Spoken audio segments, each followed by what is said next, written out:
Hello, एक बार फिर education knowledge में आपका स्वागत है। आज हम आपके लिए कक्षा 9 के विद्यार्थियों के लिए वस्तुनिष्ठ प्रश्नों का सॉल्यूशन लेकर आए हैं। तो आप देख सकते हैं ये अध्याय 1 है आपका और पाठ का नाम है पालमपुर गांव की कहानी। ठीक है, ये अर्थशास्त्र का चैप्टर है कक्षा 9 के विद्यार्थियों के लिए। इस पाठ में से आप देखेंगे आपके कुल 3 अंक के प्रश्न परीक्षा में पूछे जाएंगे। तो आप देख सकते हैं कक्षा 9 का है रेमोडियल मॉड्यूल। इसमें से हम वस्तुनिष्ठ प्रश्न को आज हल करेंगे। तो आइए शुरू करते हैं। इसमें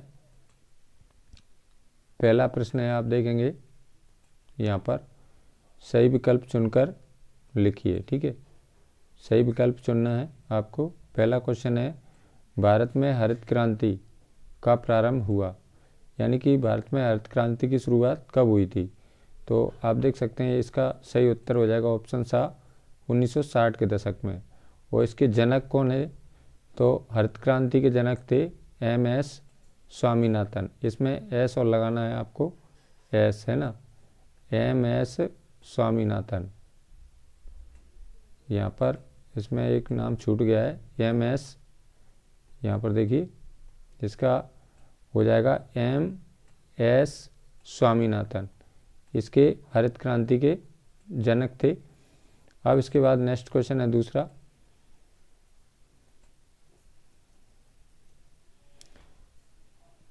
देखिए अगला प्रश्न है, इनमें से कौन एक गैर कृषि कार्य है। तो देखिए इसमें क्वेश्चन ही गलत है ये वाला। इनमें से कौन एक गैर कृषि कार्य है, तो इसमें से गैर हटना चाहिए। आप देखेंगे ये गैर कृषि कार्य कौन से हैं, इसमें दुकानदारी है, परिवहन है और लघु स्तरीय विनिर्माण है। तो इसमें से यदि गैर कृषि क्रियाएँ इसमें 3 है, लेकिन इसमें क्या है पूछा है, इनमें से कौन एक गैर कृषि कार्य है। तो गैर कृषि कार्य कितने, इसमें 3 है।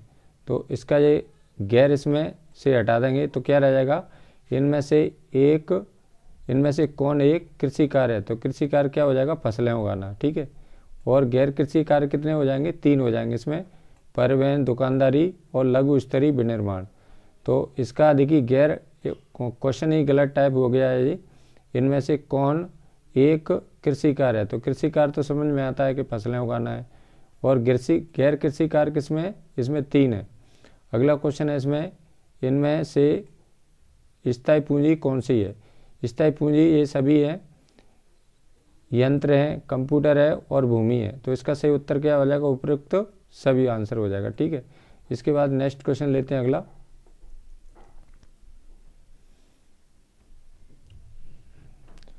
अगला देखिए स्थायी पूंजी क्या होती है, स्थायी पूंजी किसे कहते हैं। ये कभी कभी क्वेश्चन में आ जाता है। तो जो वस्तुएं वे वस्तुएं जिनका हम कई वर्षों तक उपयोग करते हैं उसे हम स्थायी पूंजी कहते हैं। जैसे यंत्र है, कंप्यूटर है, भूमि है, तो ये सभी स्थायी पूंजी के उदाहरण हैं। ठीक है, उपरोक्त सभी हो जाएगा इसका आंसर। अगला क्वेश्चन है, इनमें से उत्पादन के कारक में कौन सा आता है, यानी उत्पादन का प्रथम कारक क्या होता है, भूमि, दूसरा होता है श्रम। तो इसका सही उत्तर हो जाएगा श्रम। तो इसमें क्या पूछा है, उत्पादन के कारक है ना, तो इसमें क्या है, उत्पादन के कारक श्रम हो जाएगा। श्रम माने क्या होता है, मेहनत। अगला क्वेश्चन है, उत्पादन क्रिया की प्रथम आवश्यकता है। तो प्रथम कारक क्या है उत्पादन का, भूमि। ठीक है, दूसरा है श्रम। अगला है तीसरा, अगला क्वेश्चन है, करीम ने गांव में कौन सा केंद्र खोला था। तो आप देख सकते हैं इसका सही आंसर हो जाएगा कंप्यूटर केंद्र खोला था करीम ने। ठीक है, इसके बाद नेक्स्ट क्वेश्चन लेते हैं अगला। अगला प्रश्न है आपका, पालमपुर में HYV बीजों से उपज कहाँ तक पहुँच गई। तो यदि इसमें देखिए उपज HYV बीजों का जब प्रयोग किया गया था 1960 के दशक में, तो इसका सही उत्तर हो जाएगा 3200 किलोग्राम प्रति हेक्टेयर, यानी 1 हेक्टेयर में 3200 किलोग्राम खाद्यान्न की उपज होने लगी है ना, पैदा होने लगा। कैसे, HYV बीजों से। अब इसके बाद नेक्स्ट है आपका रिक्त स्थानों की पूर्ति कीजिए। तो इसमें पहला क्वेश्चन है, जो अपने परिवार के साथ काम करते हैं उन्हें छोटे किसान कहते हैं, है ना। क्या कहते हैं? छोटे किसान। जो अपने परिवार के साथ काम करते हैं उन्हें कौन से किसान कहते हैं? छोटे किसान। यानी कि जो किसान अपने परिवार के साथ में काम करते हैं उन्हें छोटे किसान कहते हैं। अगला क्वेश्चन है, पालमपुर गांव की मुख्य व्यवसाय। तो मुख्य व्यवसाय क्या था? कृषि। कृषि यानी खेती है। इसमें आप देखेंगे मॉड्यूल में आपको जो रेमेडियल मॉड्यूल आया है उसमें आपको 100 पेज नंबर पर ये पार्ट मिलने वाला है, ठीक है, मिलेगा 100 पेज नंबर कक्षा 9th के मॉड्यूल में। इसके बाद नेक्स्ट है आपका, इसमें लिखा है जी निदानात्मक कक्षाओं हेतु मॉड्यूल सामाजिक विज्ञान अर्थशास्त्र, ठीक है। इसमें अगला क्वेश्चन है, पूंजी को बढ़ाना संभव है जबकि भूमि स्थिर है। स्थिर माने इसको बढ़ाना संभव नहीं है। अगला क्वेश्चन है, भूमि मापने की इकाई। तो इसका यानी कि जो पालमपुर गांव है उसमें भूमि मापने की इकाई किस में नापते थे? हेक्टेयर में। अगला क्वेश्चन है, कार्यशील पूंजी का उदाहरण। कार्यशील पूंजी क्या होती है? कच्चा माल तथा नगद पैसा या रुपया, ठीक है। अब इसके बाद में क्वेश्चन अगला है, सत्य अभिलेख असत्य लिखिए। इसमें पहला प्रश्न है, रबी की फसल गर्मी के मौसम में लगाई जाती है। तो ये असत्य, रबी की फसल गर्मी के मौसम में लगाई जाती है। तो ये रबी की फसल कब लगाई जाती है? ये असत्य हो जाएगा। यहाँ पर इसमें थोड़ी सी मिस हुई है, देखिए इसमें आ और लगा देंगे तो ये क्या हो जाएगा? असत्य हो जाएगा। रबी की जो फसल होती है वो अक्टूबर से दिसंबर के मध्य बोई जाती है। तो इसमें क्या पूछा गया है? रबी की फसल गर्मी के मौसम में लगाई जाती है, तो ये सत्य हो जाएगा, ठीक है। यहाँ पर असत्य कर लेंगे आप। ये कब लगाई जाती है? ये अक्टूबर से दिसंबर के मध्य बोई जाती है और अप्रैल से जून के मध्य इसको काट लिया जाता है। अगला क्वेश्चन है, 1 हेक्टेयर बराबर 100 मीटर की भुजा वाले वर्ग के क्षेत्रफल के बराबर होता है। तो ये सत्य हो जाएगा। अगला क्वेश्चन है, पालमपुर के किसान केवल 2 फसलें उगाते हैं। तो ये भी असत्य हो जाएगा। यानी पालमपुर में किसान 3-3 फसलें उगाते थे, यानी कि वहाँ पर नलकूप से पानी देते थे। तो इसमें नलकूप यानी ट्यूबवेल, तो किसान 3 फसलें एक साल में उगा लेते थे। अगला क्वेश्चन है, उत्पादन, भूमि, श्रम और पूंजी उत्पादन के कारक है। तो ये सत्य हो जाएगा। यानी पहला कारक क्या है? भूमि, दूसरा है श्रम और तीसरा है पूंजी और चौथा है। अगला क्वेश्चन है, अधिक उपज के लिए रासायनिक उर्वरक माने क्या होता है? खाद और कीटनाशक भी डाला जाता है। तो ये सत्य हो जाएगा। अब के इसके बाद नेक्स्ट क्वेश्चन लेते हैं अगला देखिए आपका, सही जोड़ियाँ बनाइए। इसमें देखिए सही जोड़ी में आमने सामने लिखना है आपको। एक तरफ दिया खंड का, दूसरी तरफ खंड खा दिया है। इसमें पहला प्रश्न है आपका, आधुनिक तरीके अपनाने वाले राज्य, यानी आधुनिक तरीके से खेती करने वाले राज्य कौन से हैं? इसमें आप देखेंगे इसमें ये तो गलत ही है, इसमें गलत हो जाएगा जी। तो इसमें से आप देखेंगे मैंने इसको सही बनाने का प्रयास किया है। आधुनिक तरीके से खेती करने वाले राज्य कौन से हैं? पंजाब, हरियाणा व पश्चिमी उत्तर प्रदेश, ठीक है। अगला क्वेश्चन है, हरित क्रांति के जनक। तो हरित क्रांति के जनक कौन हो जाएंगे? इसमें आपको डैश करके लिखना है MS स्वामीनाथन, ठीक है। हरित क्रांति की शुरुआत कब हुई थी? 1960 के दशक में। अगला क्वेश्चन है, गैर कृषि क्रियाएँ। गैर कृषि क्रियाएँ क्या है? इसमें डैश करेंगे, इसमें लिखेंगे लघु विनिर्माण, परिवहन और दुकानदारी, ठीक है। अगला क्वेश्चन है, पालमपुर में परिवारों की संख्या, यानी पालमपुर गांव में कुल आप देखेंगे 450 परिवार निवास करते थे। अब देखिए आधुनिक तरीके से अपनाने वाले राज्य, यानी आधुनिक तरीके से खेती करने वाले राज्य कौन से हैं? पंजाब, हरियाणा और पश्चिमी उत्तर प्रदेश। तो जोड़ियों को आपको आमने सामने लिखना है। अब इसके बाद नेक्स्ट क्वेश्चन लेते हैं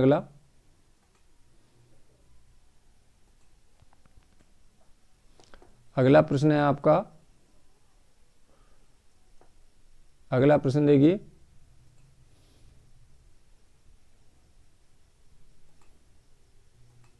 अगला प्रश्न है हरित क्रांति से क्या आशय है। तो आप देखेंगे उत्तर इसका 1960 के दशक में हरित क्रांति ने भारतीय किसानों को अधिक उपज देने वाले बीजों, इसको कहते हैं HYV बीज, ठीक है, के द्वारा गेहूं और चावल की खेती करने के तरीके सिखाए। ठीक है, अगला क्वेश्चन है भौतिक पूंजी के नाम लिखिए। तो भौतिक पूंजी कौन कौन सी? स्थायी पूंजी है। स्थायी पूंजी क्या होती है? औजार, मशीन और भवन। स्थायी पूंजी किसे कहते हैं? जिन वस्तुओं का हम लंबे समय तक उपयोग करते हैं उसे हम स्थायी पूंजी कहते हैं, ऐसे औजार, मशीनें और भवन। अगला क्वेश्चन है कार्यशील पूंजी। देखिए कार्यशील पूंजी क्या होती है? कच्चा माल तथा नगद पैसा, ये कार्यशील पूंजी के उदाहरण है। अगला प्रश्न है आपका बहुविधि फसल प्रणाली क्या है? बहुविधि फसल प्रणाली क्या होती है? देखिए इसका आंसर देखिए, एक वर्ष में किसी भूमि पर, यानी एक वर्ष में किसी भूमि पर एक से ज़्यादा फसल पैदा करने को बहुविधि फसल प्रणाली कहते हैं। यानी कि एक वर्ष में किसी भूमि पर एक से ज़्यादा फसल पैदा करने को बहुविधि फसल प्रणाली कहते हैं। अगला क्वेश्चन है HYV का पूरा नाम लिखिए। तो HYV का मतलब क्या होता है? High yielding varieties. इसको आप हिंदी में लिख सकते हैं हाई यील्डिंग वेराइटी। ठीक है, अब इसके बाद नेक्स्ट है आपका, देखिए अगला क्वेश्चन है आपका बरसात के मौसम में किसान क्या उगाते थे?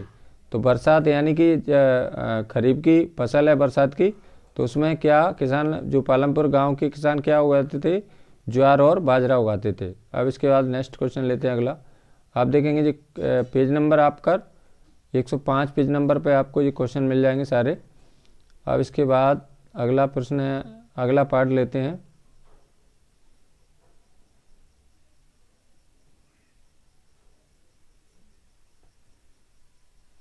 देखिए अब आप देखेंगे जी 108 पेज नंबर पर पाठ दिया है अगला दूसरा, अध्याय 2, और पाठ का नाम है संसाधन के रूप में लोग। इसके भी बस प्रश्न हल कर लेते हैं। इसमें देखेंगे आप, इसमें से आपके 4 अंक के प्रश्न परीक्षा में पूछे जाएंगे। और ये अर्थशास्त्र का चैप्टर है कक्षा 9th, और ये पेज नंबर कितने पे मिलेगा आपको? 108, यानी 109 पेज नंबर पर आपको ये संसाधन के रूप में लोग पाठ मिल जाएगा। अर्थशास्त्र का चैप्टर है जी अध्याय 2।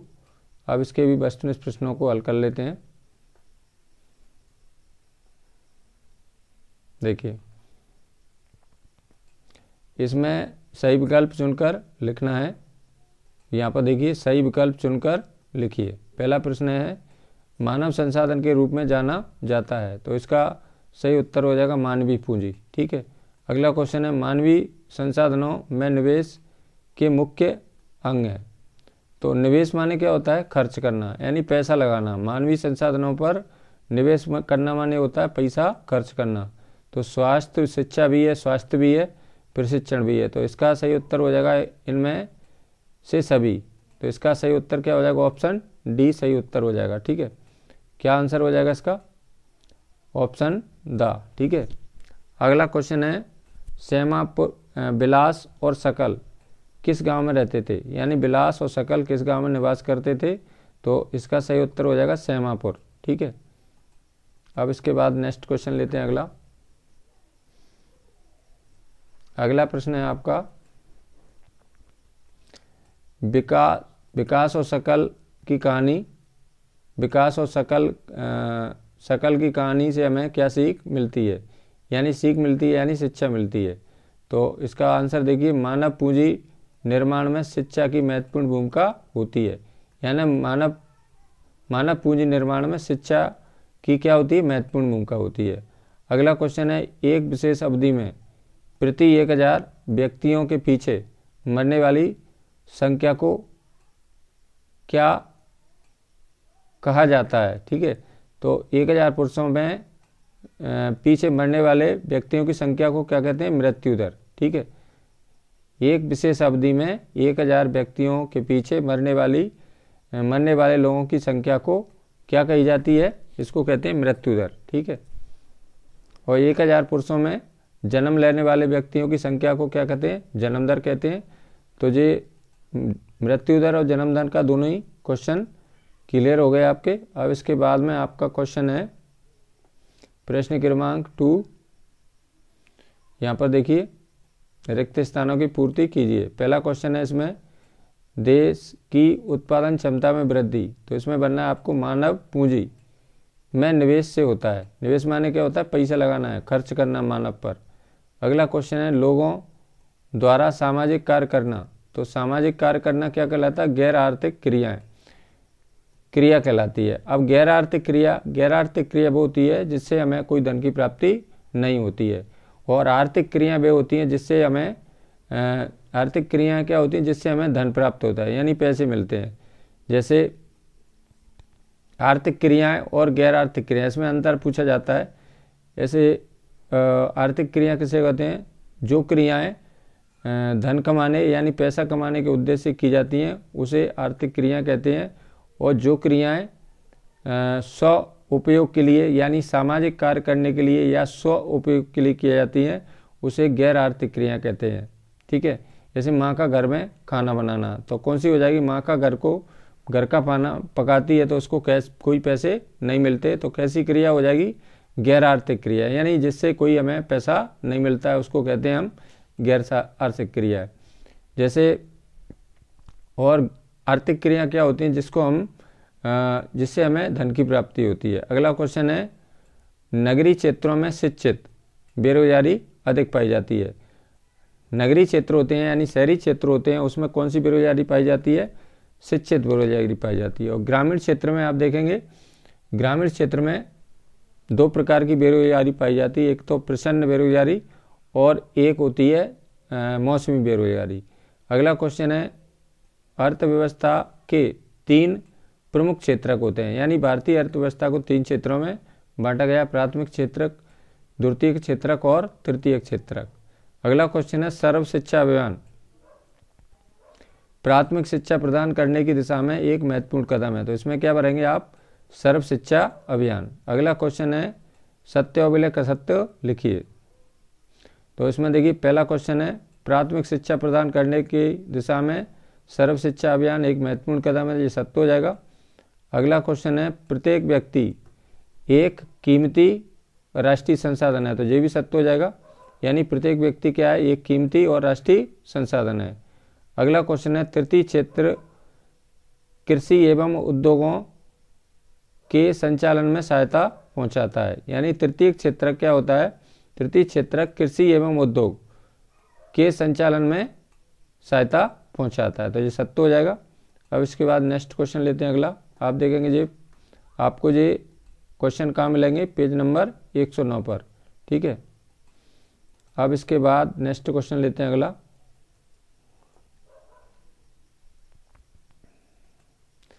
अगला प्रश्न देखिए, यहाँ पर शकल के पिता ने व्यवसाय कोर्स को पढ़ाने के लिए कर्ज लिया, यानी शकल के जो पिताजी थे उन्होंने व्यवसाय कोर्स पूरा कराने के लिए क्या लिया था?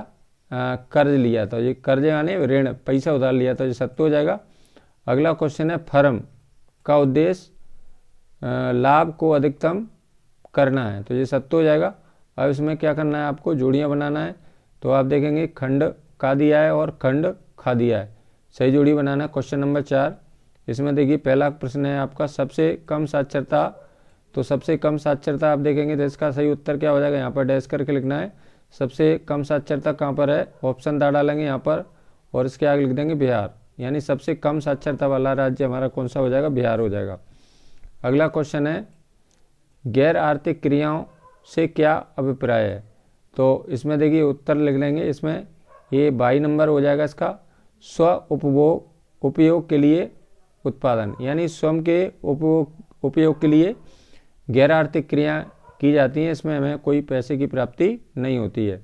और आर्थिक क्रिया वे होती हैं जिससे हमें पैसा प्राप्त होता है, यानी धन प्राप्त होता है। अगला क्वेश्चन है, आर्थिक विकास। तो इसका सही उत्तर हो जाएगा, यहाँ पर डैश करेंगे, इसका आ नंबर डालेंगे यहाँ पर, आप देखेंगे यहाँ पर, और इसके आगे लिखेंगे अपने आय उपयोगी नहीं हो सकते, अपने आप उपयोगी नहीं हो सकते।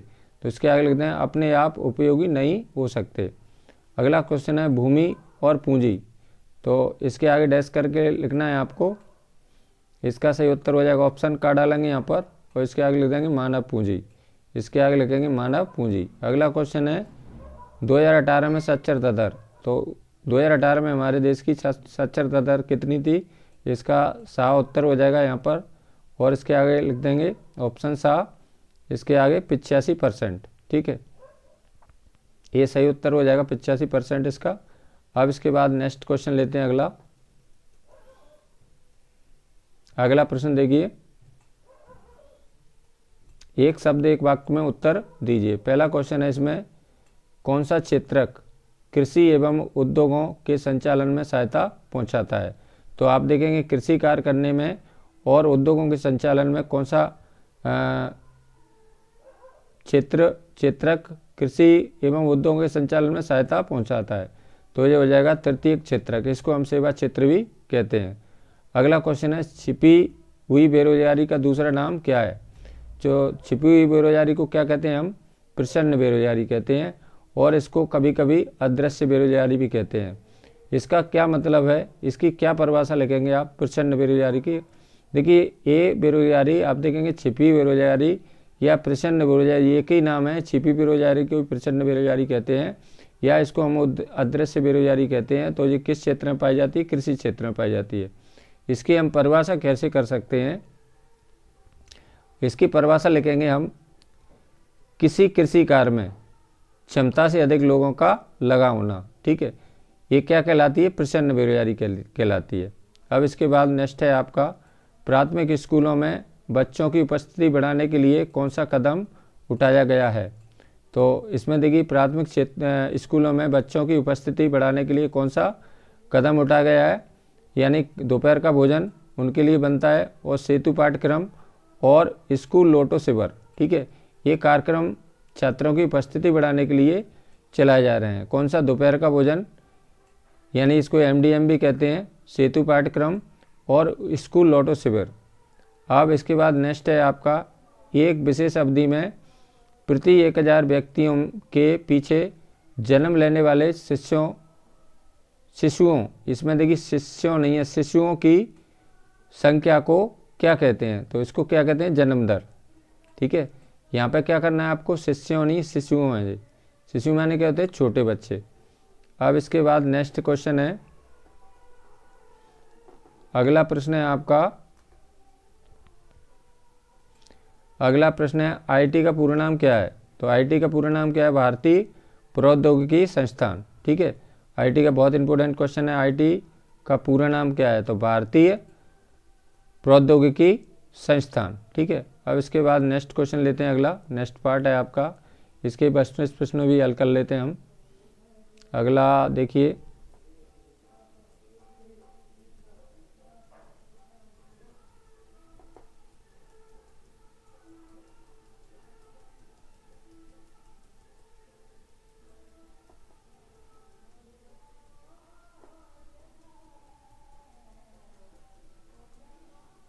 देखिए जे आप देखेंगे इस पार्ट में से आपके ये अध्याय 3 है आपकी और पार्ट का नाम है निर्धनता एक चुनौती। ठीक है, इसमें ये अर्थशास्त्र का चैप्टर है कक्षा 9 के विद्यार्थियों के लिए और इसमें से आप देखेंगे तो 5 अंक के प्रश्न आपकी परीक्षा में पूछे जाएंगे। बहुत महत्वपूर्ण चैप्टर है निर्धनता एक चुनौती। ठीक है, इसमें देखिए पहला क्वेश्चन है सही विकल्प चुनकर लिखिए। तो इसमें पहला क्वेश्चन दिया है, इनमें नंबर 1 इनमें से कौन निर्धनता का कारण है। तो ये सभी कारण हैं, भूमिहीनता, बेरोजगारी, अशिक्षा, उपरोक्त सभी। तो इस चैप्टर को हम बाद में पूरा करेंगे। इसमें यदि आपको यह वीडियो अच्छी लगी हो तो लाइक करें, अपने मित्रों के साथ शेयर करें। यदि आप मेरे चैनल को पहली बार देख रहे हैं तो प्लीज़ चैनल को सब्सक्राइब ज़रूर करें। और भी मेरे चैनल पर बहुत सारी वीडियो उपलब्ध हैं, तो वहाँ पर जाकर आप अन्य वीडियो को भी देख सकते हो। धन्यवाद।